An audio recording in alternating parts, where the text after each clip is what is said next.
দর্শক ২১ August grenade হামলা মামলায় আপিল বিভাগে শুরু হয়েছে শুনানি।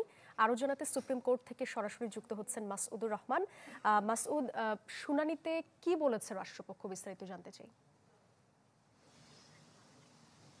সাদিয়া, আসলে ২০০৪ সালে রাজধানীর যে গুলিস্তানে যে নৃশংস গ্রেনেড হামলা হয়েছিল আওয়ামী লীগ অফিসে সামনে, সেখানে যে রায় হয়েছিল ২০১৮ সালে তারেক রহমান, লুৎফুজ্জামান বাবরসহ যে আসামিদের খালাস দিয়েছিলেন হাইকোর্ট, তার বিরুদ্ধে কিন্তু রাষ্ট্রপক্ষ একটি আপিল করেছিল।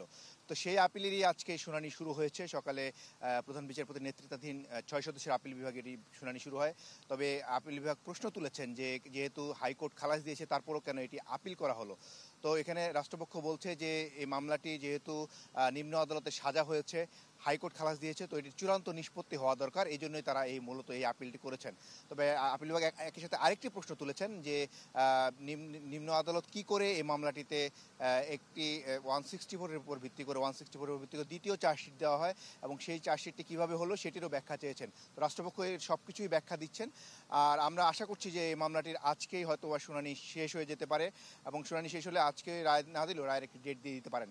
আর এই মামলায় মূলত ২০০৪ সালে যখন এই ঘটনাটি ঘটে, এরপর রাজধানীর এই মামলা হয়, মামলাটিতে যেখানে বলা হয়েছিল যে গ্রেনেড হামলা যে আওয়ামী লীগের নেতাকর্মীরা মারা গিয়েছিলেন বলা হয়েছে, সেখান থেকে ২০১৮ সালে আসে প্রথমবারের মতো কিন্তু এই মামলাটির সাজা হয় এবং সাজা হওয়ার পর এটি ৫ই আগস্টের পর এটির দ্রুত শুনানির একটি উদ্যোগ নেওয়া হয় এবং এরপরে গত বছর ডিসেম্বরে এটি সব আসামিদেরকে খালাস দিয়ে রায় প্রদান করা হয় এবং তার এগেস্টে যে আপিল করছে সেটিরই আজকে শুনানি শুরু হলো।